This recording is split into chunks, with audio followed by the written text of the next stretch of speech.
A paz do Senhor, meus irmãos, maravilha, estamos aqui para a lição de número 12, nós louvamos a Deus, porque o assunto é a igreja tem uma natureza organizacional, é organismo e também organização. Paz do Senhor, pastor Dovilson. Pastor Hércules, aos nossos queridos alunos e professores da Escola Bíblica Dominical, e estamos aí caminhando para o final já, pastor, do primeiro trimestre de 2025 e Deus nos tem dado vitória.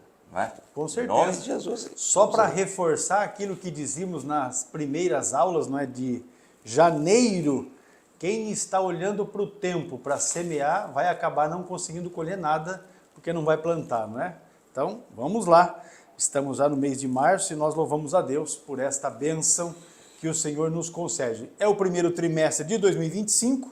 O assunto geral da revista da Escola Bíblica Dominical é Em Defesa da Fé Cristã. E em defesa da fé cristã nós já temos estudado vários assuntos e agora vamos falar a respeito da natureza organizacional da igreja, combatendo as antigas heresias que se apresentam com uma nova aparência. É o assunto proposto aqui em nossa lição, a de número 12. Textuário da lição: por esta causa te deixei em Creta, para que pusesses em boa ordem as coisas que ainda restam e, de cidade em cidade, estabelecesses presbíteros como já te mandei. Tito, capítulo 1 e o versículo de número 5. Creta, uma ilha onde haviam várias cidades, não é? Paulo deixou ali o moço Tito para que ele estabelecesse presbíteros, ou seja, organizasse a igreja, colocasse as lideranças para que a igreja pudesse seguir crescendo.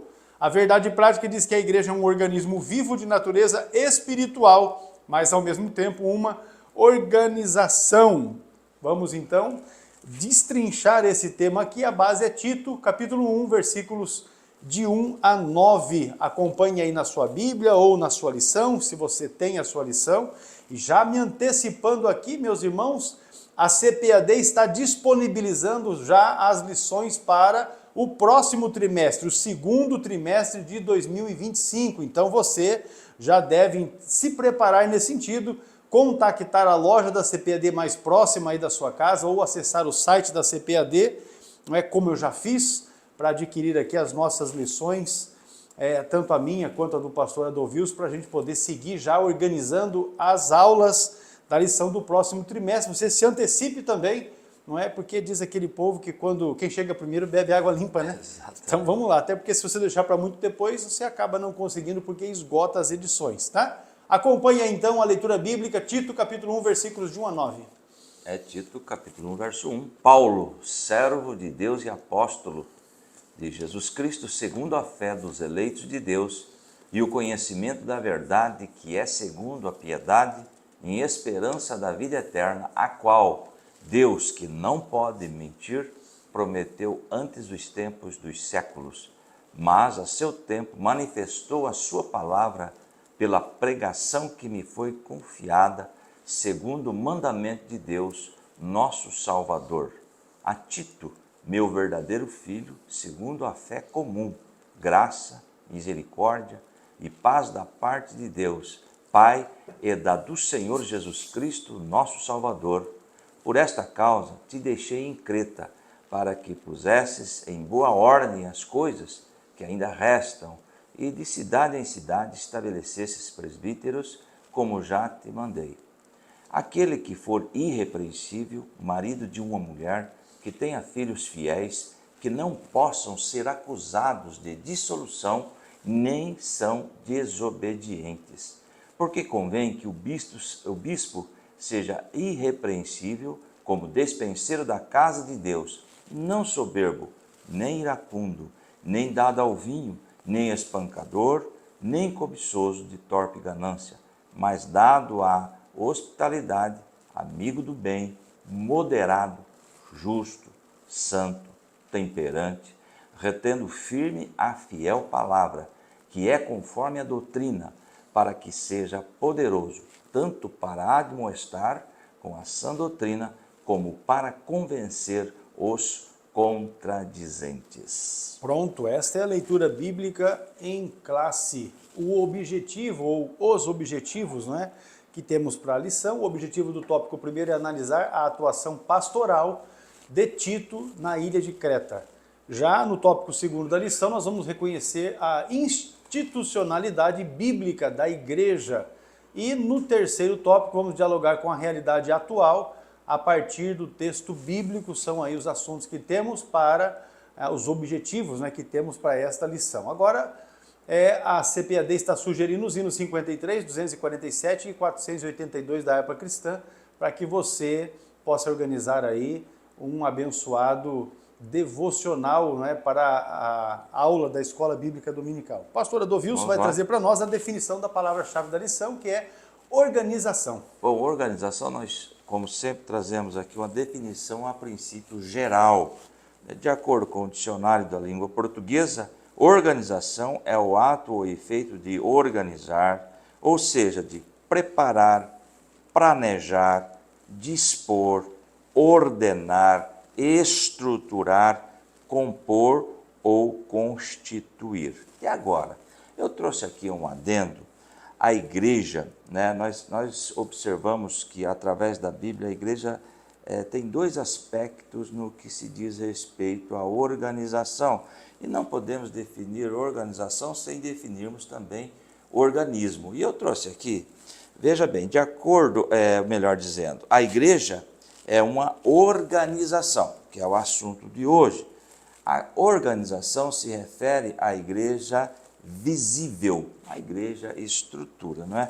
E também a igreja é um organismo, que se refere à igreja invisível. E eu trouxe aqui para melhorar, igreja como organização. É regida pelo Código Civil, deve ser registrada no cartório de pessoa jurídica, tem o estatuto que define os seus direitos e preceitos, tem uma assembleia, diretoria, conselho fiscal e outros cargos. Isso é a igreja como organização. E ainda deve seguir os parâmetros legais, inclusive fiscais. Então, veja bem, igreja como organização. E igreja como organismo? Aí nós partimos para a igreja invisível, tá? Que é definida como corpo de Cristo, lá em 1 Coríntios 12, 27. A igreja, como organismo, funciona pela harmonia de seus membros, assim como um corpo. Os membros não existem independentemente uns dos outros. A igreja invisível, ou igreja como organismo, ela é dirigida pelo Espírito Santo. Para resumir, a igreja é considerada uma organização religiosa, que nós vamos estar estudando nesta lição, e como um organismo vivo, pois é formada por pessoas e tem uma estrutura. A organização religiosa, a igreja, é uma pessoa jurídica de direito privado, deve ser registrado no cartório de pessoas jurídicas, enfim, é isso que é isso que nós vamos comentar, igreja como organização. Muito bem, meus irmãos, como nós temos feito já a partir da lição de número 4 desse trimestre, nós estamos disponibilizando um arquivo para você fazer download, e esse arquivo está à disposição acessando o comentário aqui, na verdade a descrição da aula. Você acessa a descrição, logo no início da descrição tem um link para você fazer download. Ali tem a nossa lição comentada, não é, com alguns termos que são definidos e também estudos adicionais. Nesta lição nós estamos trazendo estudos adicionais. O primeiro deles, devemos obedecer os maus governantes, ou seja, aqueles que administram mal, devemos obedecer essa gente? Tem aí um estudo a respeito disso. Nós trouxemos também o mapa da viagem de Paulo a Roma, também um estudo sobre organismo, a igreja como um organismo vivo. Depois também um estudo sobre organização, depois movimento Holiness, um estudo sobre Charles Fox Parham, que é o que nós entendemos como sendo o que iniciou o movimento pentecostal moderno, não é? E por fim, uma objeção aos desigrejados, que são exatamente aquele povo que se opõe à igreja organizada, institucionalizada como nós a temos. Então, esses comentários adicionais estão para você fazer download aí na descrição desta videoaula.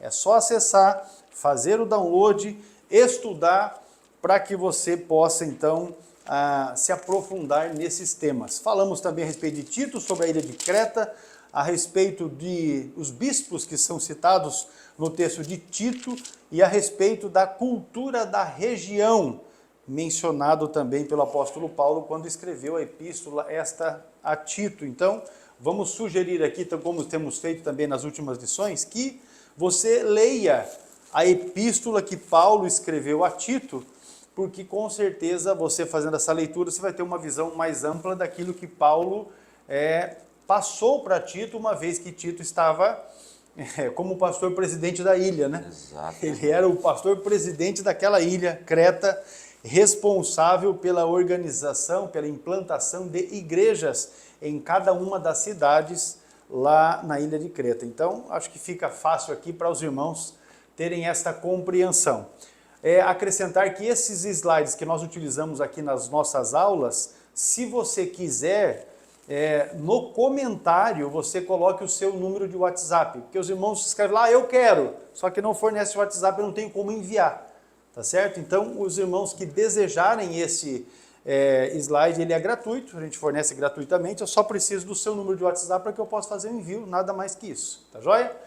A Bíblia apresenta a igreja como um corpo espiritual de Cristo, um organismo vivo com as suas reuniões em torno do Senhor Jesus e as suas ordenanças. Se a igreja é o corpo espiritual de Cristo, logo entendemos que ele é posto como cabeça da igreja. Por outro lado, é também uma organização, uma congregação ou uma assembleia com uma forma de governo. E aí, a respeito de formas de governo, propriamente não vamos tratar disso nesta lição, porque é um assunto bastante complexo para se tratar em aulas de escola bíblica dominical, né? Mas a nossa Igreja Assembleia de Deus tem um modelo híbrido a respeito de governo da igreja. A presente lição vai mostrar exatamente a natureza organizacional da igreja. Para tanto, nós vamos então já iniciar pelo tópico primeiro, que traz por título Tito e as igrejas na ilha de Creta.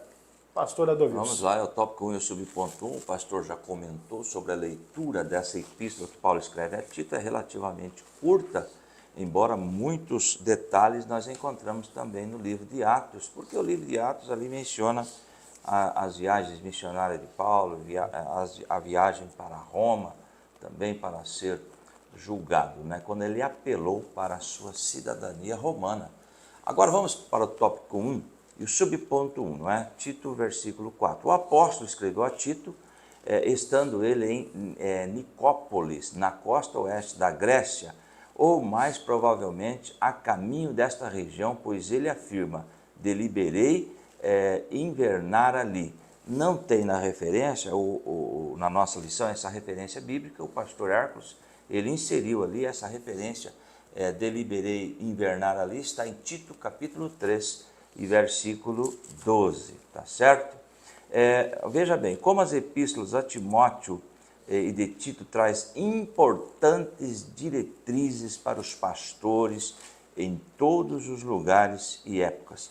É importante, pastor, que mais adiante nós vamos ver aí os critérios deixados pelas epístolas de Paulo para que um pastor seja direcionado, escolhido para... Qual é o caráter, não é? Qual é o que é necessário, quais são os critérios para a escolha de um pastor. E eu digo isso constantemente. Esses critérios que encontramos nas epístolas de Paulo a Tito e também a Timóteo não estão sendo observados hoje em muitos segmentos que são ditos cristãos, mas nós temos aí, isso é importante, que é para todos os lugares e épocas e deveriam ser observados. Se fosse observado, uma parte dos problemas que existem hoje não haveriam. Exatamente, né? Estão Porque deixando... na identificação do início do ministério do indivíduo, você já sabe se será problema ou não. Exato. Essa é uma realidade. E tanto a epístola de Paulo a Timóteo quanto a de Tito, normalmente são as que se usam, não é, para poder apresentar os critérios para a escolha de pastores, de líderes, e infelizmente se burlam, não é? Porque às vezes é muito amigo, porque às vezes tem um dízimo mais, né, mais gordo, e aí passa-se por cima da observação desses critérios e você percebe que ali na frente vem o problema. Vem o problema.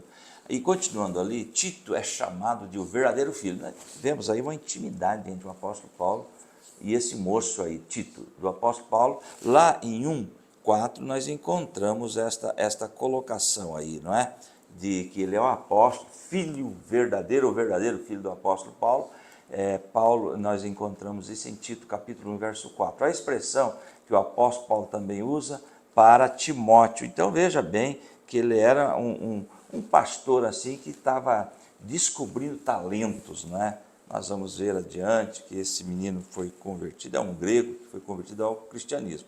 Tito era grego, nós temos aí uma referência, Gálatas 2:3. Mas mesmo Tito, que estava comigo, foi obrigado a circuncidar-se apesar de ser grego. Nós encontramos, já falamos sobre isto, né? Timóteo foi circuncidado, aí eles queriam circuncidar também na época. Tito deu aquele problema com relação aos gentios que se convertiam, não, tem que obedecer à lei. Foi um fato que ocorreu e Tito estava envolvido nessa questão aí também. Aí já para o tópico 1 e o subponto 1 ainda, pastor. Veja lá, o seu nome não é mencionado em Atos dos Apóstolos, ok? Não é mencionado em Atos dos Apóstolos, mas aparece 9 vezes em 2 Coríntios, 2 em Gálatas 2:1-3. Os irmãos podem estar fazendo uso dessas referências para comprovar o que está escrito aí na lição. E 1 em Timóteo 4:10, não é? 2 Timóteo 4:10, está escrito assim: pois Demas, amando este mundo, abandonou-me. Ou seja, aqueles obreiros que pensam que tem um chamado e chegam em determinada altura, não é bem isso que eu queria. Né? Se empolgam. E está cheio. Muitas pessoas são fascinados pelo ministério.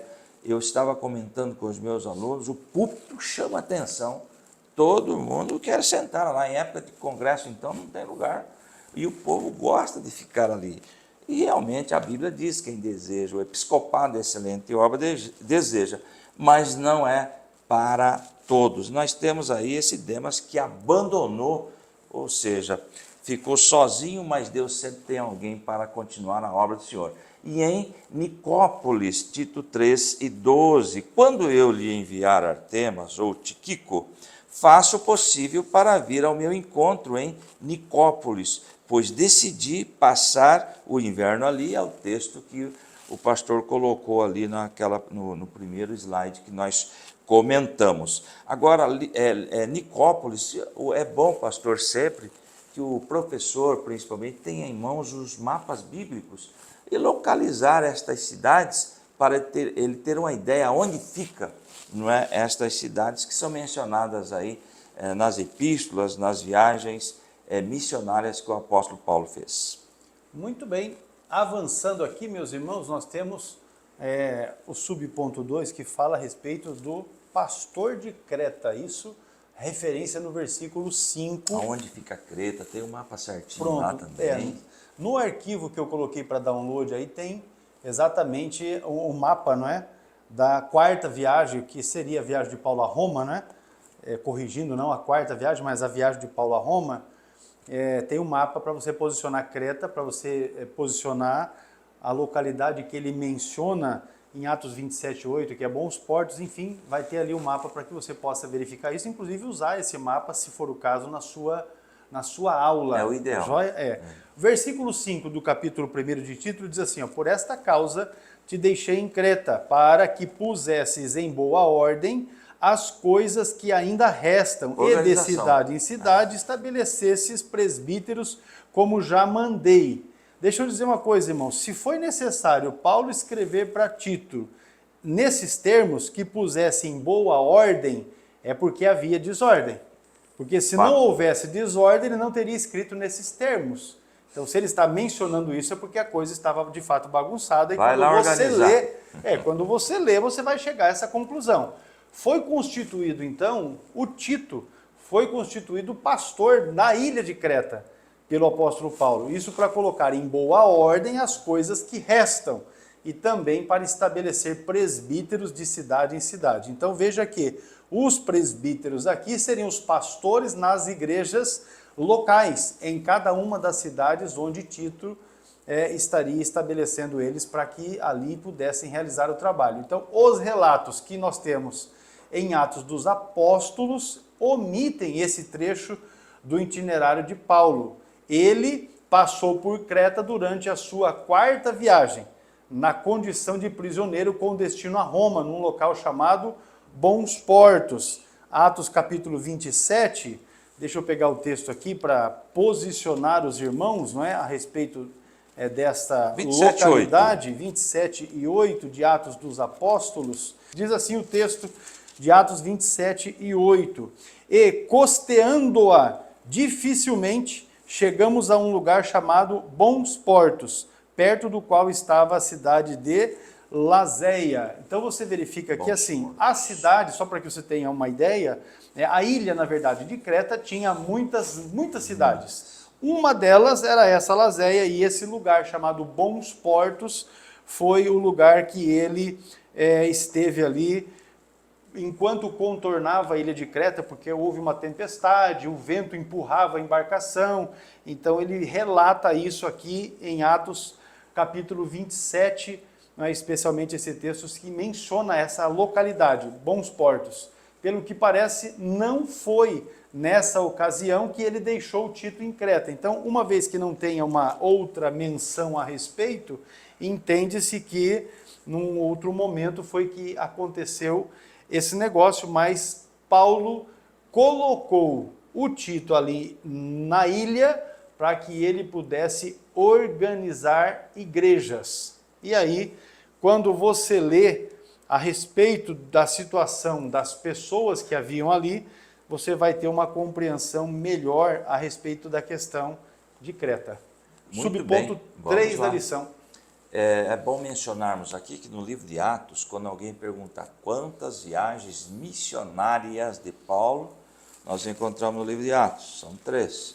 Quantas viagens nós encontramos no livro de Atos? São 4, não é? Então é só uma curiosidade aí. Agora veja bem, o tópico 1, subponto 3, Creta, a ilha, né? Eu estava observando o mapa lá ontem, é uma ilha enorme, tem muitas cidades. Na época tinha muitas cidades ali, não é? Fala-se de mais de 100 cidades, não é? Em 67 a.C., Roma anexou a ilha de Creta, achou o império. Claro, cresceu e tomou lá, e fazia parte do Império Romano, unindo a Cirene, no norte da África, nos termos da Líbia, como uma só província. Agora, olha a colocação, a situação espiritual de Creta era desanimadora, né?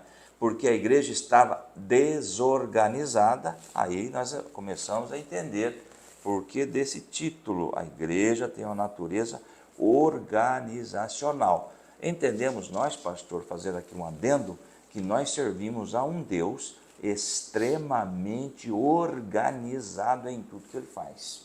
Então, ele exige isso dos seus servos também. E Deus é extremamente organizado, e nós vamos ver a situação que estava nesse momento aí, desanimadora, porque a igreja estava desorganizada. É o grande descuido no comportamento daqueles crentes, e é denunciado no capítulo 2. Pastor, me veio à mente agora essa desorganização, e infelizmente o momento que estamos vivendo em certas igrejas por aí, em que estão entrando em vias de fato.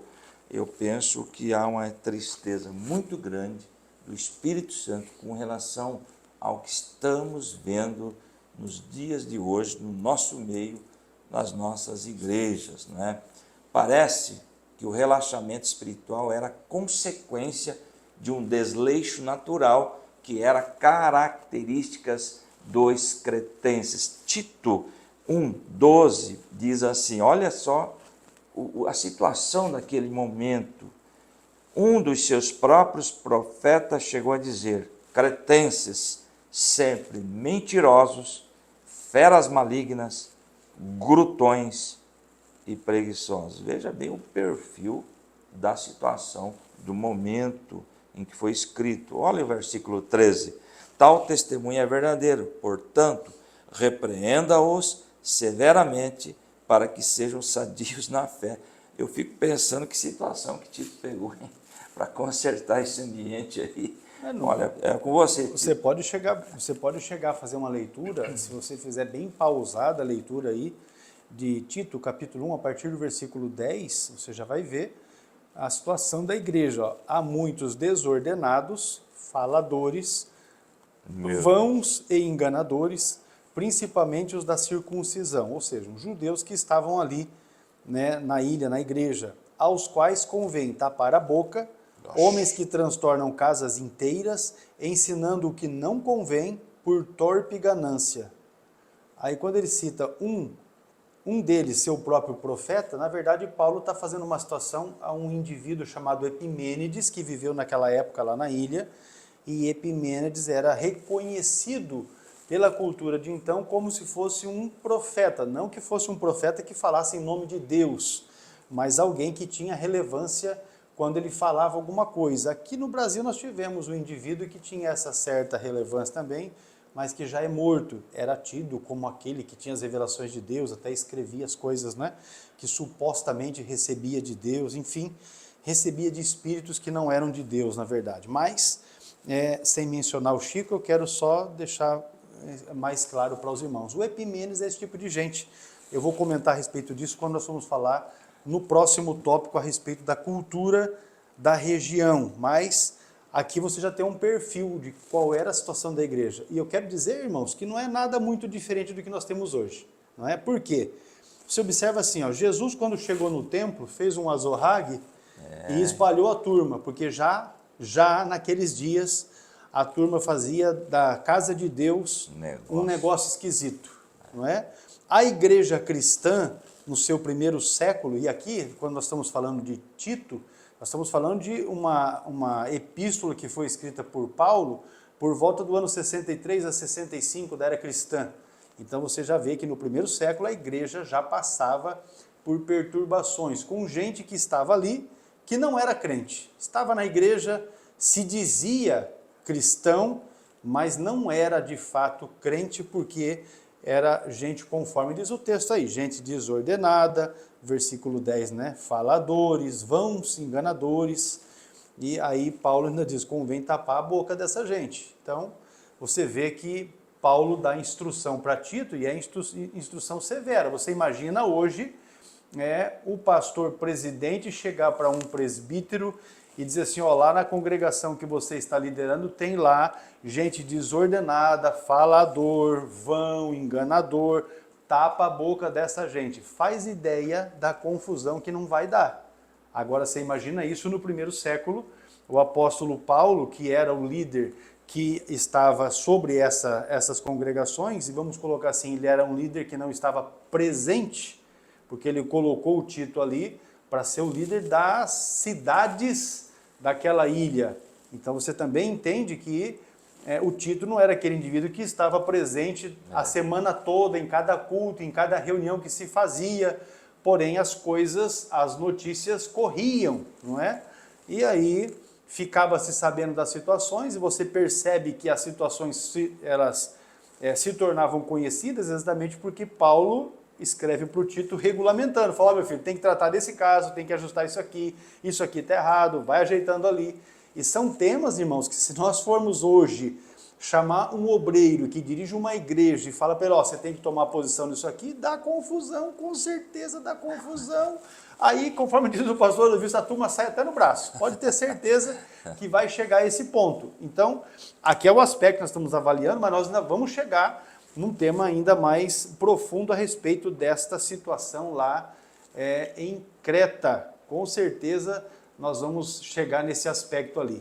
Encerrando aqui esse tópico primeiro da lição, o apóstolo Paulo, ele colocou Tito, ele instituiu Tito como dirigente das igrejas ali da ilha de Creta, como pastor para cuidar das demandas organizacionais e orgânicas da igreja. Então, Tito tinha a responsabilidade de formar um ministério forte, não é, com líderes espirituais que tivessem compromisso com a fé cristã e com o Deus não é? Aquele que é o autor e o consumador da nossa salvação, mas também de organizar igrejas. Não é? Organizar igrejas no sentido de colocar em ordem a parte funcional do dia a dia, dos cultos, quem vai tomar frente, quem são esses obreiros. Aí nós vamos vir para as qualificativas. Esta era a função para a qual Paulo havia designado Tito, então, na ilha de Creta. Você não pode perder, porque nós vamos para um intervalo rapidinho, vamos voltar. Retornando, nós vamos aqui já entrarmos para o assunto do tópico 2 da lição, que é a instituição bíblica da igreja. A instituição bíblica da igreja é o assunto do tópico 2. Já voltamos.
Tópico 2 da lição, meus amados irmãos, a institucionalidade bíblica da igreja é o assunto que nós vamos tratar aqui a partir de já. E o primeiro assunto é exatamente a instrução paulina.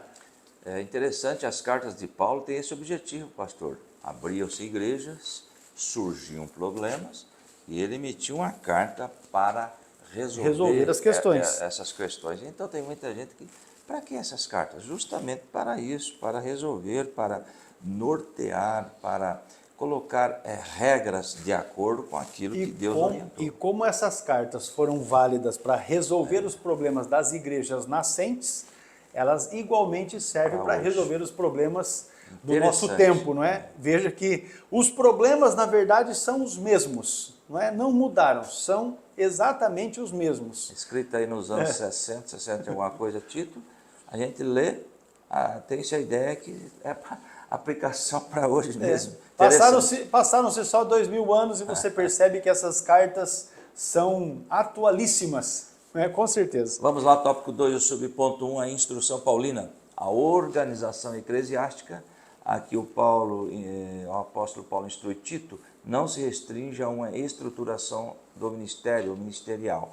Estabelecer presbítero de cidade em cidade, no versículo 5 diz lá, Tito 1,5, a razão de tê-lo deixado em Creta foi para que você pusesse em ordem, não é, o que ainda faltava e constituísse presbítero em cada cidade, como eu o instruí. Vai lá, Tito, resolva a situação, coloque líder, porque o povo precisa de líder.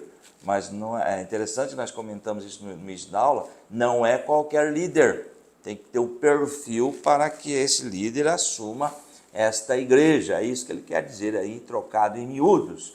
E instruir os líderes durante a sua carreira apostólica. Lá em Atos 14, 23, Paulo e Barnabé designaram-lhes presbíteros em cada igreja, tendo orado, jejuado, eles os encomendaram ao Senhor em que haviam confiado. Outra colocação, não foram escolhidos por amizade ou por condição financeira, sempre foi assim, orando e jejuando, né? E quem orienta é Deus na escolha das lideranças. E eu repito aqui, em muitos segmentos não estão sendo observados, e o pastor falou, por isso que estão surgindo tantos problemas nas igrejas hoje, infelizmente. Temos um outro texto aí também, de Atos 20 e 28, cuide de vocês mesmos e de todo o rebanho sobre o qual o Espírito Santo os colocou como bispos para pastorearem a igreja de Deus. Olha aqui como é responsabilidade grande que ele comprou com seu próprio sangue. Então a liderança deve ter isto em mente. Olha como é a questão, o zelo que se deve ter com o rebanho, porque custou preço de sangue, não é, pastor? É algo muito sério quando colocamos um líder para cuidar, para zelar do rebanho que foi comprado pelo sangue de Jesus. O apóstolo já vinha fazendo. O Novo Testamento revela a origem e o desenvolvimento desse governo. O apóstolo menciona os bispos e diáconos, lá em Filipenses, capítulo 1, verso 1, e Paulo e Timóteo, servo de Cristo Jesus, e todos os santos em Cristo Jesus, que estão em Filipos, juntamente com os bispos e diáconos. Aqui já está claro a organização, a instrução com relação à área eclesiástica da igreja, o ministério da igreja. Tem que existir, isso é fato, é bíblico, enfim. O contexto da epístola dá a entender que o relaxo e o descuido em que estavam as comunidades cristãs da ilha de Creta eram reflexo da cultura da região. Tito 1:12. Um de seus próprios profetas chegou a dizer, nós já lemos isso, mas vamos ler, chegou a dizer, cretenses, sempre mentirosos, feras malignas, glutões e preguiçosos. Lembrando que tem uma influência grega, e nós quando estudamos aí o helenismo, é só Jesus na causa aquele povo desta época. Continua insistindo aqui no duro trabalho que foi aí indicado Tito para resolver, não é mesmo? Isso está além de um problema meramente espiritual. Vamos aqui, irmãos, só frisar, nós temos um estudo que está no comentário extra aí, a respeito dessa questão, porque aqui na epístola de Paulo a Tito, no versículo 5 ele cita os presbíteros, e no versículo 7 ele cita bispo, porque no versículo 5 ele fala, vai instituir presbítero, aí no versículo 7 fala, e os bispos têm que ser assim, assim, assim. Tá, mas e aí, é presbítero ou é bispo? Porque na Assembleia de Deus não existe bispo, a não ser numa certa divisão que há dentro da Assembleia de Deus, onde o líder maior é o bispo e tal, mas na Assembleia de Deus, a Assembleia de Deus que foi institucionalizada no país, o líder da igreja não é o bispo, mas não está errado a nomenclatura. Presbítero, no versículo 5, o termo grego que está ali é presbúteros, que significa presbítero. E o termo que está no versículo 7, que é traduzido por bispo, é episcopos. Os termos, na verdade, são equivalentes e se referem ao mesmo cargo eclesiástico. Isso está, meus irmãos, na Bíblia de estudo pentecostal. Não está em livro escrito por outra religião, por outra igreja, por outra denominação, não. Está na nossa Bíblia de estudo pentecostal essa definição a respeito de bispos, e você pode ver esse comentário exatamente no texto de Tito, capítulo 1, versículos 5 e 7. Esta definição eu tirei dali, para não haver problema de controvérsia. Alguém diz, mas o pastor Hércules está querendo trazer uma novidade. Na verdade não, os termos presbíteros e episcopos se referem a uma mesma função. E aí indica a maturidade e a dignidade espiritual que são necessários para o cargo de presbíteros. Ancião. Já o bispo se refere ao trabalho de supervisionar a igreja como um administrador na casa de Deus. Então, vamos colocar aqui que eu seja um presbítero da igreja. Também é presbítero no sentido de que eu vou estar ali à frente do trabalho, e nesse caso, então, mostrando tanto maturidade quanto dignidade para estar à frente do trabalho. E recebendo essa titulação de episcopos, exatamente porque, como presbítero, eu também tenho o trabalho de supervisionar a igreja, ou seja, conduzir os trabalhos da igreja de forma organizada, de forma espiritual, como um administrador da casa de Deus. Ou seja, levando a bom termo o investimento dos dízimos, ofertas, contribuições que se faz ali, trabalhando na gestão de pessoas, porque, infelizmente, o pastor hoje ele acaba tendo que se desdobrar nesse sentido. E especialmente quando nós estamos falando de igrejas no interior do nosso país, onde o pastor é quase um agente de polícia também, não é? Porque há um problema lá, em vez de procurar o pastor. Então, essa é a condição do porquê no versículo 5 está presbíteros, e no versículo de número 7 está episcopos, presbíteros e bispos, para esclarecer. Agora, a respeito da menção que nós temos ali na revista sobre o problema do relaxo e do descuido lá dos crentes de Creta, e ter uma relação com a cultura da região, aí eu fiz um levantamento e está nos comentários ali. Eu disse anteriormente no tópico primeiro que Paulo, quando diz o que está no versículo 12, ele está mencionando o tal do Epimênides, onde ele diz assim, ó, um deles, seu próprio profeta, ou seja, o profeta lá do pessoal da ilha de Creta, né?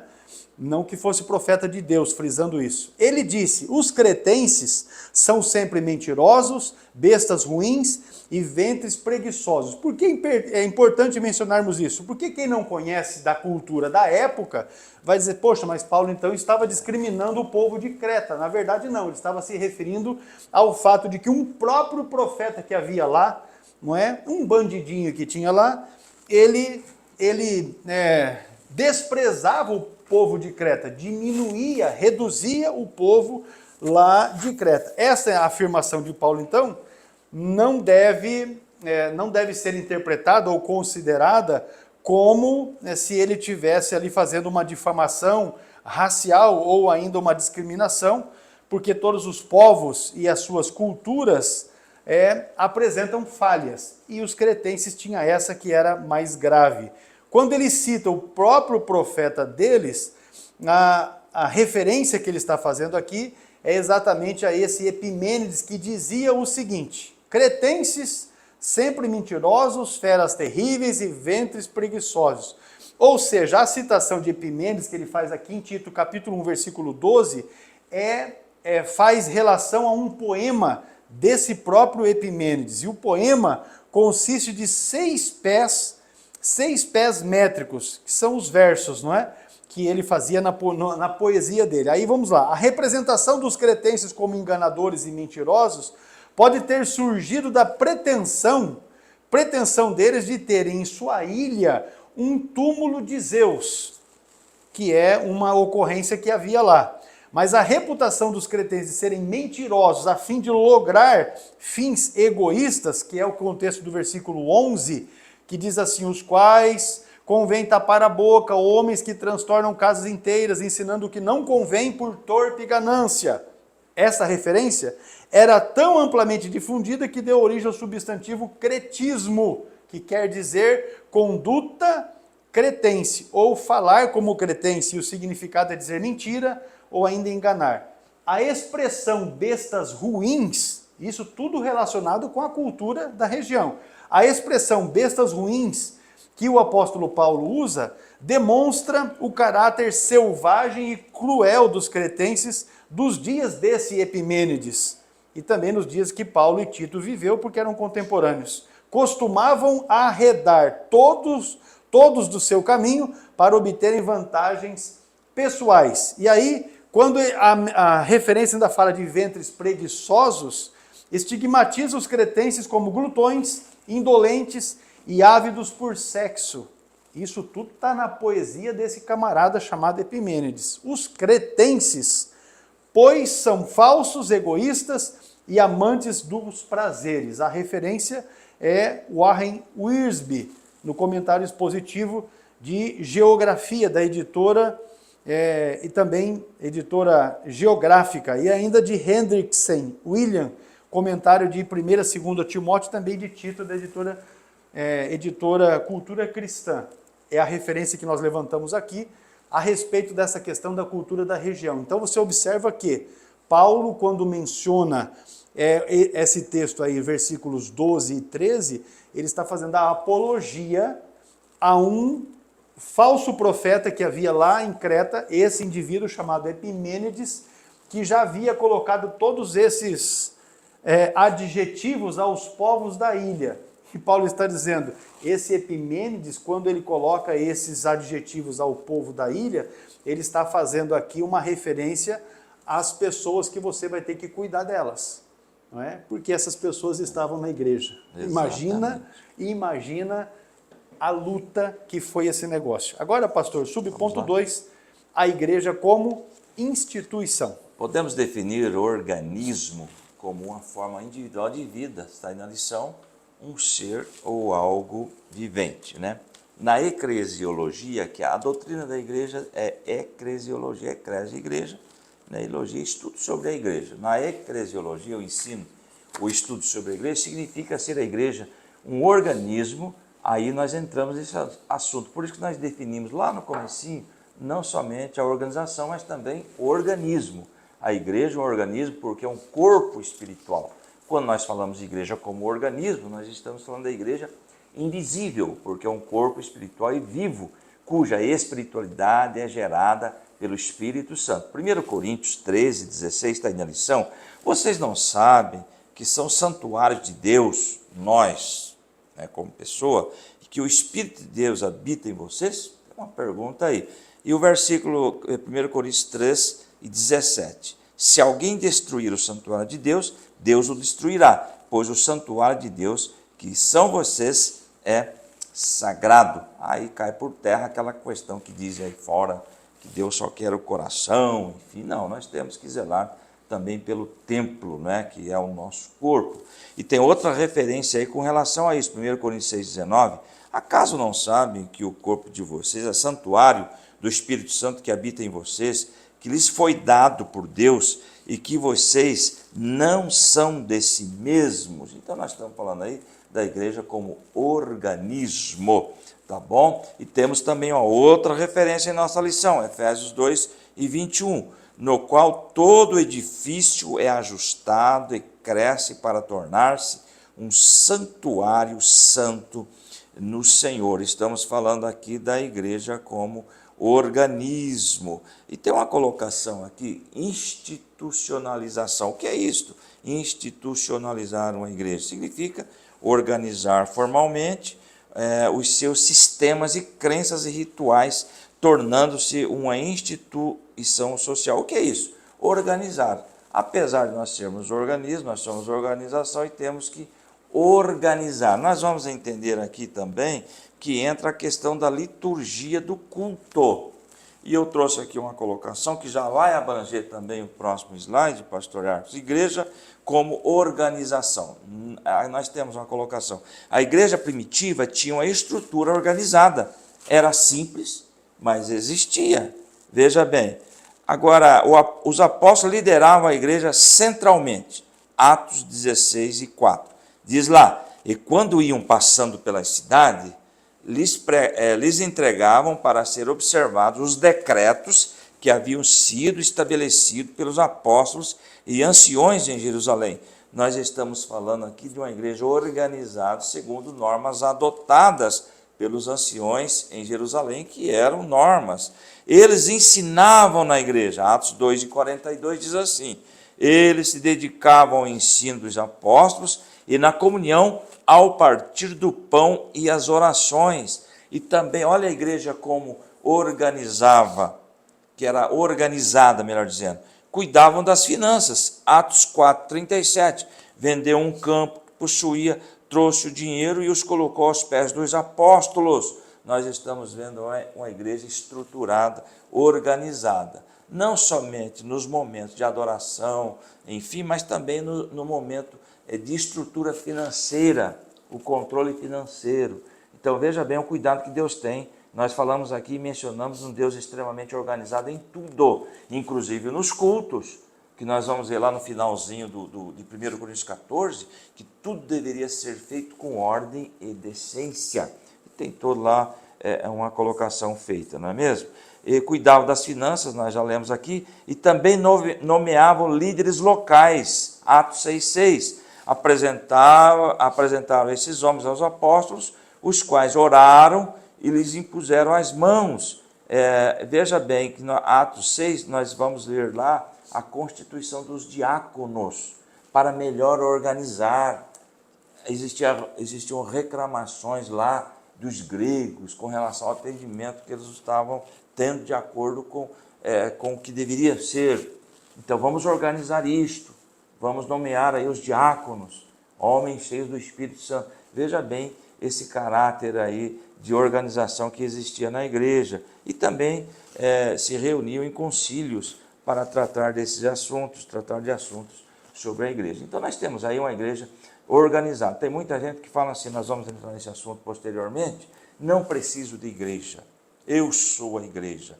Mas nós vamos ver que nós necessitamos sim de igreja. Voltando aqui para a lição, era uma instituição divina que veio à existência pelo poder de Deus, mas o nosso enfoque é a igreja como organização. Retornamos aqui como organização agora.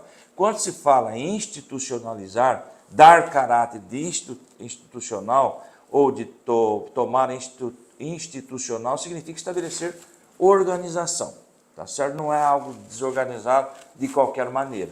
Na igreja isso foi acontecendo com o tempo, desde os dias dos apostólicos. Os apóstolos tinham em mente uma organização da igreja, que é o que eu falei, que nós já entramos nesse assunto, né? Temos no Novo Testamento alguns lampejos que nos mostram que aqueles irmãos se organizaram. Segue aí as colocações, alguns exemplos a favor da organização da igreja. Havia local e horário de hora do culto. 1 Coríntios 14, aí, 26 e 40. É o que nós temos, é organização. E tem gente que insiste em ser desorganizado. Temos horário, eu louvo a Deus pela Igreja Assembleia de Deus em Apucarana, o pastor Ednei prima por essa questão de horário. Havia horário para começar e para terminar. Isso chama-se organização. Reunião de ministério para a consagração de presbítero segundo o contexto da época, em uma igreja emergente. Atos 14, 23, também é uma forma de organização.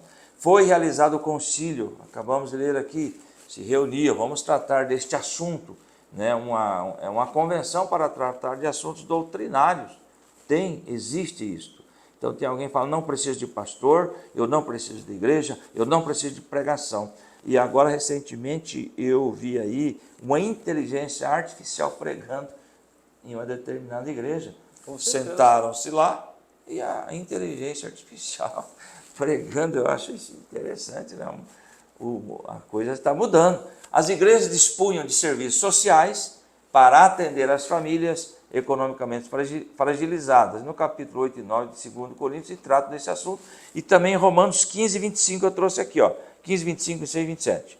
Romanos 15, 25. Agora, porém, estou de partida para Jerusalém a serviço dos santos. 26. Pois a Macedônia e a Acaia tiveram a alegria de contribuir para os pobres dentre os santos de Jerusalém. E o 27. Eles tiveram prazer nisso e, de fato, são devedores a eles. Pois se os gentios participaram das bênçãos espirituais dos judeus, devem também servir aos judeus com os seus bens materiais. Ou seja, serviço social faz parte aí, a Bíblia, ela orienta que a igreja deve ter esses serviços sociais para ajudar aqueles que necessitam, que estão passando necessidade. Isso fala o quê? De organização. Mas tem mais. Então é mais Bíblia, ainda. não é mesmo? Então havia também na igreja de Corinto o que hoje chamaríamos de comissão de ética, lá em 1 Coríntios, capítulo 5, 2, e vocês estão orgulhosos? Não devia, porém, estar cheio de tristeza, de expulsar da comunhão aquele que faz isso. Versículo 3 de 1 Coríntios 5. Apesar de eu não estar presente fisicamente, estou com vocês em espírito, e já condenei aquele que fez isso como tivesse presente. 4. Quando vocês estiverem reunidos em nome do Senhor Jesus, estando eu com vocês em espírito, estando presente também o poder de nosso Senhor Jesus Cristo, versículo 5. Entregue este homem a Satanás para que o corpo seja destruído e seu espírito seja salvo no dia do Senhor. O que estava acontecendo aqui era um adultério terrível, estava se relacionando com a madrasta, é isso mesmo, né, pastor? E ninguém fazia nada. Estavam tranquilos, o pecado inserido no seio da igreja. Aí Paulo orienta, expulsa esse camarada, tire ele da comunhão, não faz parte do grupo, para que ele aprenda. E nós temos menção na Bíblia que esse homem, mais tarde, ele retorna para o seio da igreja e recebe o perdão. Então nós temos aí o quê? Uma organização, um grupo decidindo sob as orientações de Paulo o que faria. Mas em muitos locais me chama a atenção que eles não estavam tomando atitude com relação a isso. o pecado estava inserido no seio da igreja e está tudo bem, está tudo tranquilo. Paulo, não façam isso. Resolva essa questão. E também com relação à organização, existia uma tesouraria lá em 1 Coríntios, né? 16, 1, 2 e 3, 16, 1. Quanto à coleta que o povo de Deus, façam como ordenei às igrejas da Galácia. Verso 2 de Coríntios 16. No primeiro dia da semana, cada um de vocês separa uma quantia de acordo com a sua renda, reservando-a para que não seja preciso fazer coletas quando eu chegar.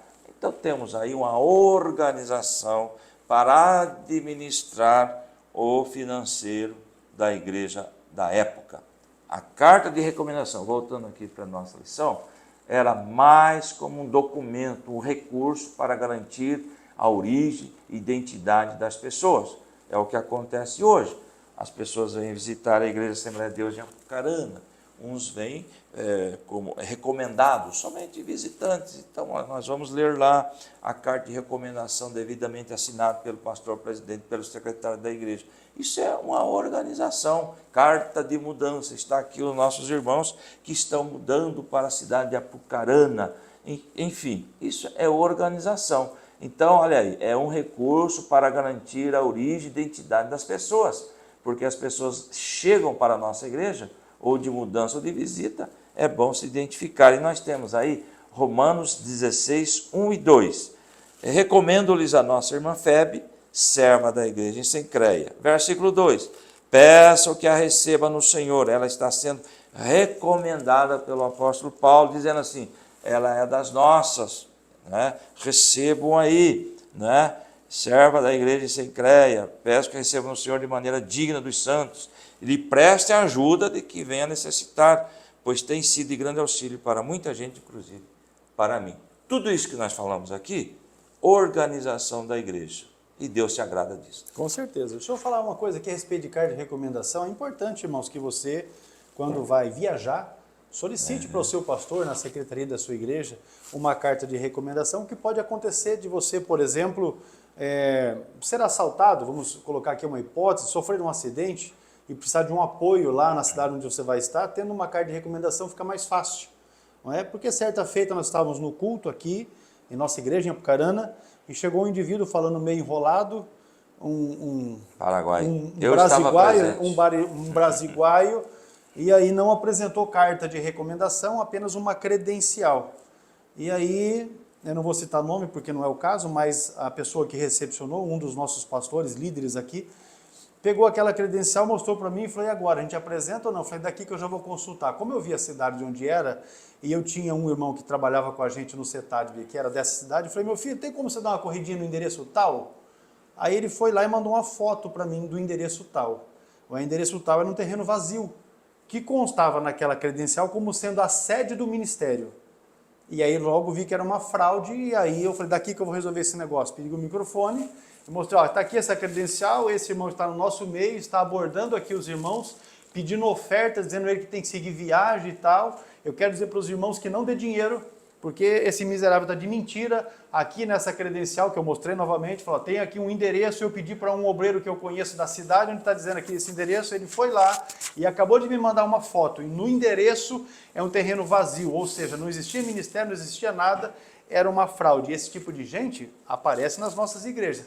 Sem carta de recomendação, não receba, não apresente e não dê oportunidade. Se tiver carta de recomendação e você desconfiar de alguma coisa, ainda assim, cabe você pegar o número de telefone que vai estar nessa carta de recomendação e dar uma ligadinha. Falar, pastor, ó, tá aqui o fulano, é assim mesmo, tá tudo certinho, amém, amém, porque hoje também há meios de se fraudar esse tipo de documento. Então, é importante que os irmãos vá viajar, pegue uma carta de recomendação, avise o seu pastor, avise o dirigente da sua igreja, ó, eu estou indo viajar. Não é para que você fique dando... Porque tem uns crentes que falam, não, eu não vou ficar dando satisfação para o meu pastor de onde eu vou deixar de ir. Não, você dê satisfação. Porque pode acontecer alguma coisa e as pessoas lá onde você vai estar, vai ligar para o seu pastor e dizer, escuta, o fulano está aqui. Você fala, rapaz, eu não estava nem sabendo que o miserável ia para lá. Você entendeu? Aconteceu uma coisa. Falou, pastor, me ajuda aí, vê o que você pode... Eu já atendi vários casos assim. O camarada me ligou, pastor, ó, o fulano está por aqui e tal, o que eu posso fazer? Meu irmão, se você fizer por ele, vai ser como se estivesse fazendo para mim. Pronto, muda o cenário. Porque às vezes você... Vamos trabalhar na possibilidade de você foi assaltado, você não tem dinheiro, não tem cartão, não tem nada e tal, vai precisar de pouso. Tá bom, você vai chegar na casa do pastor, vai bater palma lá, pastor, me arruma uma cama para mim dormir? Não. Tem muito missionário por não, aí, né? Rapaz, tem muitos bandidos sem vergonha, não é missionário.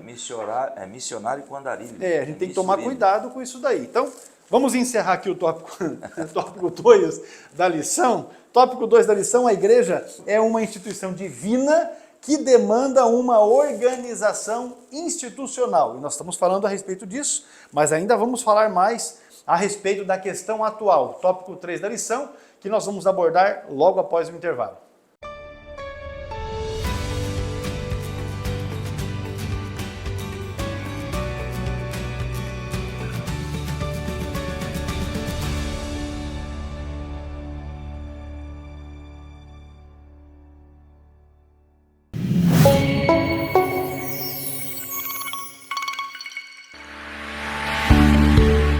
Bem-vindos ao mundo do conhecimento e crescimento espiritual.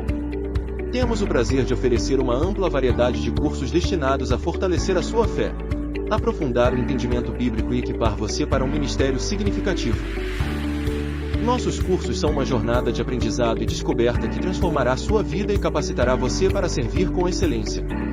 O Superbox Aplicação Ministerial são 7 cursos para aqueles que desejam se aprofundar no estudo das Escrituras e aprimorar suas habilidades de pregação e ministério. Este box é a chave para desbloquear seu potencial como líder espiritual. Nossa missão é fornecer um aprendizado enriquecedor, onde a palavra de Deus é a base de cada lição. Junte-se a nós nesta jornada de crescimento espiritual e transformação pessoal. Este é o momento de se capacitar, crescer e impactar o mundo ao seu redor.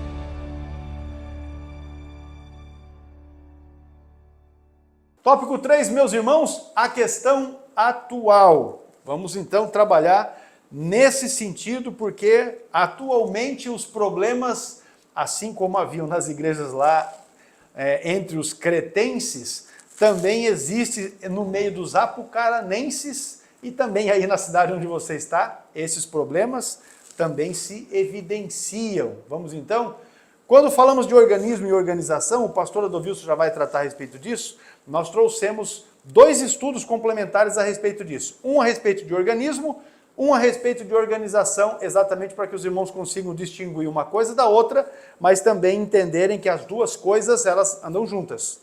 Porque o organismo se fala de igreja, pessoas, eu, o pastor Adovilson, você, não é como o corpo de Cristo. E a analogia, acho que mais completa a respeito disso, é Paulo, na primeira epístola aos Coríntios, capítulo 12, fazendo a analogia do corpo, dizendo que cada um tem a sua função no corpo para que o corpo funcione bem, para que a igreja funcione bem, como organismo, nós precisamos fazer o nosso melhor. E aí, como organização, aí nós temos hierarquia, temos as questões documentais, patrimoniais, enfim.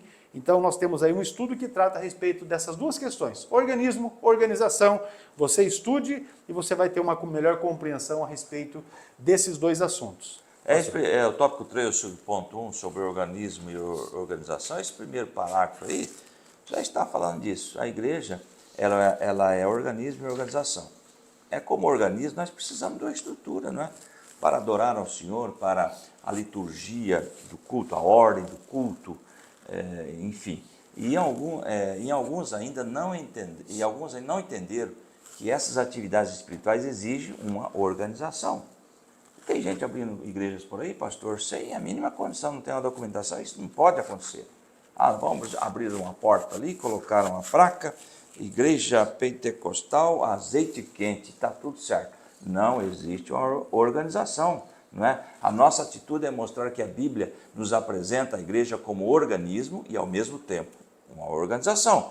Mas nunca devemos nos esquecer de que somos cidadãos de 2 pátrias, terrestre e celestial. Isso significa responsabilidade. E temos aí as autoridades civis constituídas.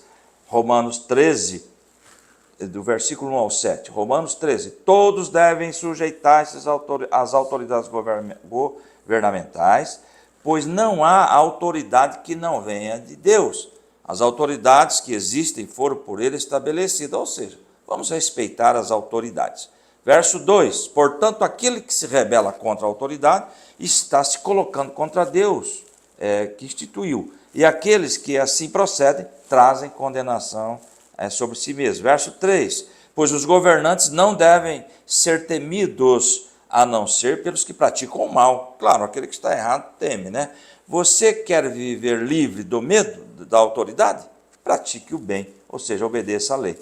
Versículo 4, pois a serva de Deus para o seu bem. Mas se você praticar o mal, tenha medo, pois ela não porta a espada sem motivo. É serva de Deus, agente da justiça para punir quem pratica o mal. Ou seja, quem vai para a cadeia é quem pratica um delito. Se eu não pratico nada, não tenho que temer nada. Então tem que estar obedecendo a lei. Versículo 5, portanto é necessário que sejamos submissos às autoridades, não apenas por causa da possibilidade de uma punição, mas também por questão de consciência. Verso 6, é por isso também que vocês pagam imposto, pois as autoridades estão a serviço de Deus, sempre dedicados a esse trabalho. Deem, versículo 7, deem a cada um o que lhe é devido, se é imposto, imposto, se tributo, tributo, se temor, temor, se honra, honra. Igreja organizada tem os seus tributos a pagar para com o município, enfim. E outro texto que temos nesse slide, como também com as autoridades eclesiásticas, não civil, porém também as eclesiásticas, Hebreus 13, 17. Obedeça aos seus líderes e submetam-se à autoridade deles. Eles cuidam de vocês, como quem deve prestar contas. Obedeçam-lhes para que o trabalho deles seja uma alegria e não peso, pois isso não seria proveitoso para vocês. Obediência às instituições civis e obediência também com relação às autoridades da igreja é bíblico, não tem como fugir disso aí. Muito bem, meus irmãos, ainda nesse subponto primeiro, né, o ensino de Jesus é dai, pois, a César o que é de César e a Deus o que é de Deus, Mateus 22 e 21. Então, a organização da igreja, além de ser uma necessidade natural, é também uma exigência do Estado. Qual é a situação que a gente deve considerar? Você está aí na sua cidade e tal, você frequenta um templo, né, uma igreja que se reúne em um prédio. Se, por exemplo, esse prédio não tem alvará de funcionamento, só para citar um exemplo, e acontecer, por exemplo, um incêndio, e as pessoas se ferirem ou mesmo morrerem, a responsabilidade ela é grande para o ministério da igreja que estava funcionando em um local para o qual não tinha alvará. Outro lado se você tem o alvará de funcionamento, que é expedido pela prefeitura, é porque você já venceu outras etapas. Você já tem um projeto de prevenção de incêndio, você tem um projeto arquitetônico, hidráulico, elétrico e tal. Pode acontecer um problema? Pode acontecer um problema. Mas se você tem um alvará que está em ordem com tudo isso que eu estou dizendo aqui, então o ministério da igreja não sofrerá as mesmas sanções para o caso de quando não tem. Obviamente será responsabilidade também, porque aconteceu ali um acidente, um desastre, né? Mas a responsabilização ela vai ser menor, haja vista que estava legalizado. Então esta necessidade é muito grande, até porque, infelizmente, não é? Infelizmente o governo que está atualmente à frente do país dificulta um pouco as coisas, e em algumas regiões do país, em alguns municípios, essa dificuldade ela se torna ainda maior, porque infelizmente nós temos pessoas que estão liderando municípios que são opositores ferrenhos à igreja de um modo geral, não só à igreja evangélica, mas à igreja de um modo geral. Então a gente deve procurar se organizar com certeza. Agora, falando no subponto 2 sobre a experiência pentecostal, o movimento pentecostal moderno, do qual nós fazemos parte, surgiu num contexto antidenominacionista, ou seja, que não via necessidade de se ter denominações ou da igreja se reunir em torno de denominações, como Assembleia de Deus, igreja quadrangular, Deus é amor, batista, metodista, presbiteriano. Então, o movimento pentecostal surgiu exatamente a partir disso. Não necessitamos ter denominações. E ainda hoje há os que acreditam que tal organização representa um problema à vida espiritual. Nós ainda vamos falar a respeito disso. Os primeiros pentecostais modernos, desde os seus ancestrais, e aí mencionando o movimento Holiness, que é um movimento de santidade, eu trouxe para os irmãos um comentário adicional que está aí à disposição sobre esse movimento Holiness, os principais expoentes, o contexto histórico em que surgiu esse movimento, a partir de John Wesley, não é? Que alguns têm como fundador da igreja metodista, mas a verdade é que John Wesley não fundou a igreja metodista, foram os seus seguidores que fundaram a igreja, porque John Wesley, na sua essência, queria, na verdade, reformar a igreja anglicana, da qual ele fazia parte e era pastor. Isso eu digo porque eu fui metodista, tá joia? Charles Fox Parham, aos 20 anos de idade, assumiu o pastorado de uma igreja na cidade de Eudora, no estado de Kansas, nos Estados Unidos. Porém, em 1895, ele entregou a licença de pregador local, deixando o denominacionismo, ou seja, deixando de estar vinculado a uma denominação. E isso para sempre, ou seja, a partir dali, todo o seu ministério foi assim, não estando vinculado a nenhuma denominação, de modo que se tornou um itinerante independente até o fim da vida. Tem uns por aí, né? Tem os seus louros, mas tem os seus problemas, porque às vezes o itinerante é tão itinerante que ele não tem uma liderança sobre si. Aí ele acha que ele pode chegar em qualquer lugar, em qualquer igreja e despejar tudo que ele tem ali, e as pessoas têm que engolir aquilo como uma verdade, uma vez que este tal não frequenta culto na sua igreja, nem se identifica com uma igreja, porque se você chegar para ele, quem que é o seu pastor?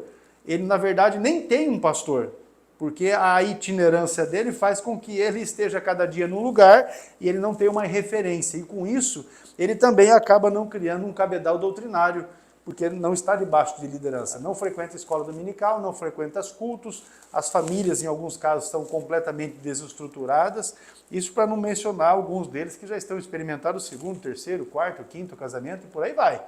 Então, isso é um problema.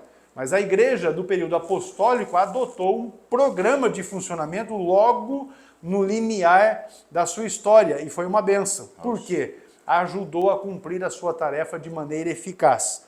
Atos capítulo 6 é a referência da instituição dos diáconos. Ou seja, a igreja percebeu que precisava se organizar.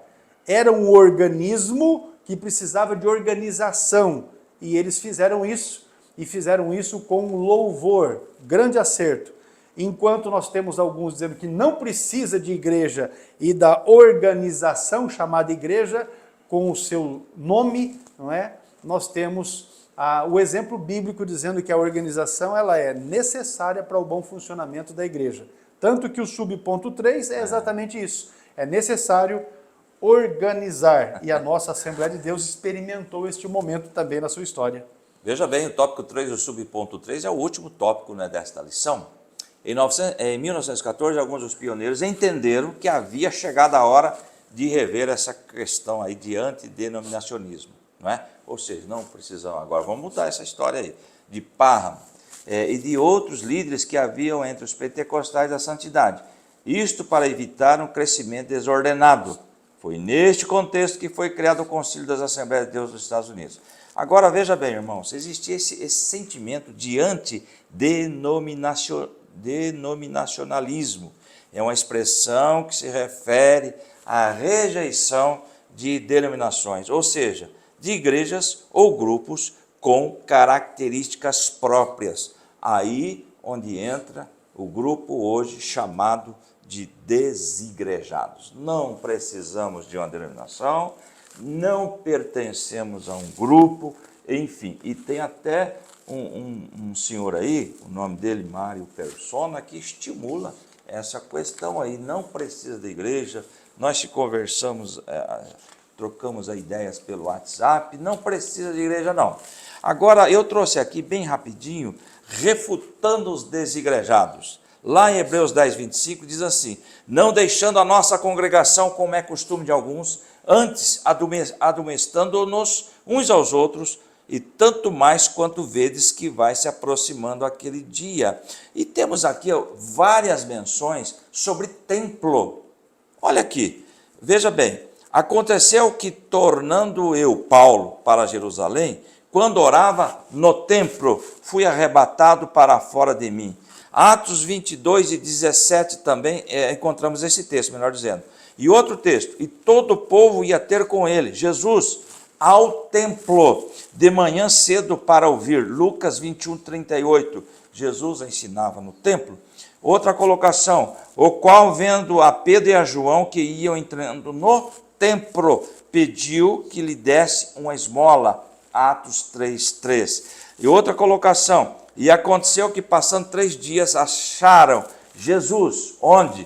No templo, assentado no meio dos doutores, ouvindo-os, interrogando-os. Lucas 2, 46. E a última colocação que eu faço: e de dia Jesus ensinava no templo, e à noite, saindo, ficava no monte chamado das Oliveiras. Lucas 21, 37. Essa questão de desigrejados não tem apoio bíblico, tá bom? Hoje nós pertencemos a uma denominação, estamos ali participando da ceia do Senhor, unidos. E a Bíblia diz, veio à minha mente agora pelo Espírito Santo: ó, quão bom e quão suave é que os irmãos vivam em união. Então nós temos aí várias refutações contra essa ideia dos desigrejados. No Brasil, voltando aqui para a lição, não foi diferente. Diante do avanço da obra no Brasil, era necessário estruturar o movimento pentecostal e criar um órgão máximo para manter a entidade e a unidade doutrinária das igrejas no país, e dessa forma trazer soluções para questões de ordem doméstica, interna e externa. Foi com base nesses ideais que os pioneiros brasileiros e suecos criaram a Convenção Geral das Assembleias de Deus em setembro de 1930, ou seja, é necessário organizar. Pertencemos hoje, não temos orgulho denominacional. Tem gente, não, a minha igreja é a melhor que existe. Só que, não, nós pertencemos à Igreja Evangélica Assembleia de Deus, uma denominação. E vamos para o céu. E vamos encontrar com outros membros de outras igrejas que também estarão no céu. Não é? Exatamente. Se obedecerem a Deus, não é? E a proposta que a igreja está ali, porque de outra sorte você vai ser um desigrejado, não é? Olha só, a mensagem central do Evangelho de Cristo se manifesta plenamente na comunhão dos crentes, onde a edificação mútua, o discipulado e o exercício dos dons espirituais encontram o seu verdadeiro propósito. Ao refutar a mentalidade desigrejada, reafirmamos que a igreja é instituída por Deus para ser o instrumento através do qual o seu amor e verdade se propagam no mundo. Então, abandonar essa estrutura, a igreja, é negar o chamado para viver em unidade, conforme o mandamento de Cristo e o exemplo dos primeiros discípulos. Portanto, e finalizando, o evangelho não se realiza no isolamento, mas na comunhão que edifica, que instrui e que fortalece o corpo de Cristo, assegurando que cada membro seja sustentado, corrigido e guiado para o crescimento contínuo na fé. E isso, meu irmão, só vai acontecer se houver uma igreja organizada. Aleluia. Para tanto, aquilo que nós já temos falado aqui, fecha a questão em torno dessa situação. Estude aí o que nós deixamos para os irmãos sobre organismo e organização, que vai trazer uma clareza maior para vocês a respeito deste assunto. Finalizando aqui então, organismo e organização não são excludentes em si, mas necessárias para a missão da igreja. Pastor Adovilson, a conclusão aqui da nossa lição, a de número 12. É importante entender que a organização e o organismo não são elementos excluentes em si mesmos. O pastor acaba de ler. A igreja é o povo de Deus do novo concerto. É uma comunidade internacional, uma congregação supranacional de estrangeiros e peregrinos. 1 Pedro 2,11. Seria humanamente impossível ela cumprir a sua agenda missionária, evangelizadora, ensino da palavra e serviço social em nosso país e no mundo, sem uma estrutura organizacional. Muito bem, finalizamos aqui então a lição de número 12 e chamamos a sua atenção porque a próxima lição já será a última desse trimestre. Você não pode perder. Nos ajude na divulgação, não é, desta pré-aula que nós temos colocado aqui. Vamos falar sobre a perseverança na fé em Cristo, com base na experiência de vida de Timóteo. Será com certeza uma grande bênção. Deus abençoe você, a sua família, o seu ministério, que o nome de Jesus seja glorificado na sua vida. E se você não se inscreveu no canal, aproveite, se inscreva agora e ative as notificações. E vamos continuar em nome de Jesus. Que Deus abençoe você, sua família, seu ministério e até a próxima aula, se Deus quiser. Amém.